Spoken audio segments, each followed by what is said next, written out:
Olá pessoal, eu estarei abordando algumas principais líderes negras que fizeram parte do movimento abolicionista aqui no Brasil. Estarei abordando apenas mulheres, porque eu acho importante a gente ressaltar essas figuras femininas e que não foi apenas homens que participaram e que ajudaram esse movimento, mas sim que as mulheres estavam ali presentes como desde sempre.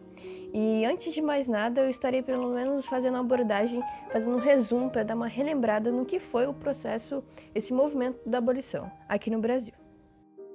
Bom, de início, eu não posso deixar de destacar a data definitiva, qual foi oficializada no papel a abolição da escravidão aqui no Brasil, e qual ocorreu no dia 13 de maio de 1888. E sem sombra de dúvidas, essa foi uma lei crucial, apesar das outras leis que foram criadas anteriormente, que também fez parte, também que ajudou nesse processo, como a lei do sexagenário, a lei do ventre livre, entre outras leis que foram criadas a partir do século XVIII e XIX. A Lei Áurea, ela foi essencial por quê? Porque foi a primeira vez no Brasil que foi no papel, como eu já disse antes, oficializado a igualdade entre pessoas negras e brancas. E isso foi uma grande revolução. E a grande responsável por isso, uma das responsáveis por isso, obviamente, foi a princesa Isabel. Ela ali que assinou essa lei e oficializou. E vale ser ressaltado que essas ideias em relação à escravidão começou a ser argumentada principalmente ali na Europa, na época com as ideias iluministas, com as colônias, os impérios, e que as pessoas começaram a argumentar ali durante o século XVIII e XIX, e também por conta, além do iluminismo, mas também quando estava surgindo ali as primeiras ideias dos direitos humanos, onde as pessoas tinham direito de liberdade, e também a gente não pode também ignorar o fato de razões econômicas nesse meio aí. Mas há quem é iludido de pensar que esse processo de abolição foi um processo rápido, mas ao contrário, o processo abolicionista foi um processo bem lento, e isso por conta de envolver inúmeros interesses dentro da sociedade, ocorrendo até uma divisão, com o lado da sociedade que possuía já tinha dado a sua cara a tapa, e tinha já posto que ele defendia a questão abolicionista e estava do lado das pessoas que queriam abolir a escravidão, e tinha um outro lado, que era o que? As elites, e também porque a gente estava num processo ali também de revolução industrial, questões capitalistas, e tinha esse lado dessas elites que o quê? Não queriam tirar o seu privilégio de ter os escravos ali, essas pessoas, como mão de obra. Então, por isso que foi um processo totalmente lento. E aqui no Brasil isso é bem visível, porque o Brasil foi um dos últimos países a abolir a escravidão, infelizmente. Agora estarei dando continuidade falando sobre algumas líderes abolicionistas negras aqui do Brasil. Então tá aí a pergunta, quem foi Dandara? Dandara dos Palmares, que não se sabe ao certo a sua origem, quando ela nasceu, não há registros.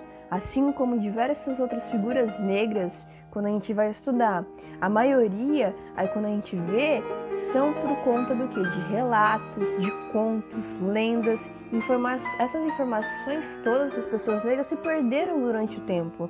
Não há relatos, documentos concretos que afirmam são oficiais. Porém, a gente sabe que Dandara foi uma grande figura até os dias atuais de resistência e força contra a escravidão aqui no Brasil. Ela foi uma das maiores líderes do Quilombo dos Palmares, junto ao seu esposo, no qual ela teve um relacionamento aí com o Zumbi do Palmares, e há quem diga que ela viveu às sombras de Zumbi do Palmares, já que ele é um homem, um cara super conhecido aí por também defender a questão da escravidão aqui no Brasil. E falam que ela fica ali pelas sombras deles, e por isso que ela não é tão conhecida assim. Mas, outro lado, ela não ser conhecida, como eu já disse antes, é por conta que não há questões concretas que falam sua origem. Uns falam que ela veio para o Brasil ainda menina, ainda pequena, e desde sempre ela virou escrava. Só que assim, ela lutava contra essa força, essas frequentes pressões que sofriam ali da coroa portuguesa e holandesa. E além de ser uma extremamente guerreira, uma mulher espetacular, ela era super inteligente, estrategista, trabalhava em questões agrícolas do seu quilombo. Ela plantava banana, mandioca, coisas, costumes, né, mesmo ali do quilombo, e além de produzir farinha. E fora que ela participava de todas as reuniões do combo ali, das lutas, ela já sabia mexer com armas, lutava e participava das estratégias. E ela foi uma grande influência ali a seu marido, para ele ser um grande líder resistente. Rompeu, ela era muito contra as ideias do rei Ganga Zumba, que foi descendente, né, do Zumbi dos Palmares. E assim, o Ganga Zumba, ele tinha o intuito de ter uma relação saudável, amigável com a coroa portuguesa e os holandeses. Porém, Dandara era contra isso. E ela que meio que clareou as visões do seu marido Zumbi dos Palmares, e daí ele acabou rompendo essa ligação que ele tinha com Ganga Zumba. Houve até um momento que os portugueses queriam fazer ali um contrato que a Dandara, o quilombo ali, entregasse os escravos que fugiam, que eles não iam mexer com os escravos do quilombo. Enfim, Dandara foi totalmente contra, porque o contrato serviria só para salvar alguns escravos, não todos, e ela queria ajudar todos, todo mundo. Até nos registros, mais de 30 mil pessoas fugiram, viveram no quilombo. Então Dandara ajudou milhares de escravos, e por isso que ela fez toda essa história até hoje. E infelizmente, após ser presa, Dandara ela acabou se suicidando no dia 6 de fevereiro de 1694. Ela preferiu se matar, preferiu tirar a própria vida do que voltar a ser escrava. Então é algo muito triste. Ela se jogou de uma pedreira direto para um abismo. E esse foi um pouquinho da história de Dandara, essa grande figura que a gente tem no nosso país e que fez toda essa diferença na vida de várias pessoas aí que foram escravizadas na época. E que a história dela vaga até os dias de hoje, o qual ela inspira milhares de pessoas aí que são contra o racismo, contra a indiferença que sofrem nos dias atuais, contra milhares de coisas difíceis que as pessoas negras vivem hoje em dia no país. Bom, Teresa de Benguela, também conhecida desde do século XVIII até os dias atuais como a Rainha Teresa de Benguela, ela foi tema de destaque de uma das escolas de samba chamada Unidos da Viradouro. Ela foi enredo dessa escola no ano de 1994.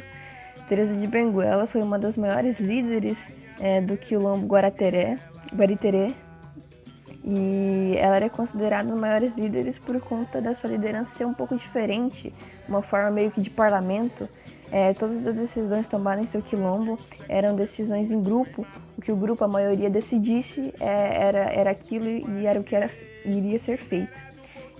Teresa, ela foi morta quando o exército brasileiro invadiu seu quilombo, destruiu em 1770. Eles acabaram até decepando sua cabeça e colocando em uma estaca para ser exemplo para os outros escravos. E ela se localizava ali seu quilombo no Guaraparé, um vale lá, e ficava aqui mesmo no Mato Grosso. E desde 2014, no dia de 25 de julho, é celebrado, né, e é considerado o Dia Internacional de Teresa de Benguela, junto também ao Dia da Mulher Negra. Aqui no Brasil, essa grande representatividade de uma liderança incrível e uma mulher negra.